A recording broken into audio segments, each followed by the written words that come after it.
hindi ako kakain pag hindi ko shota. Sorry. Ibig sabihin, Yeah. halimbawa, halimbawa, nai-imagine ko lang kaya wag kang makipag-casual. Halimbawa yung one night stand, walang kain yan. Dapat naintindihan ng babae yan.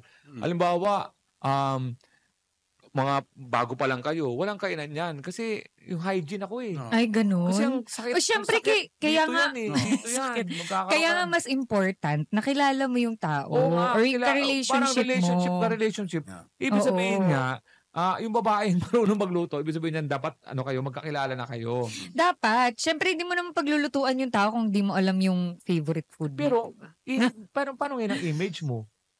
Dapat, mutual understanding kayo na hindi ka kumain because of choice, hindi dahil sa hindi ka... Ay, hindi pwede yun. Hindi.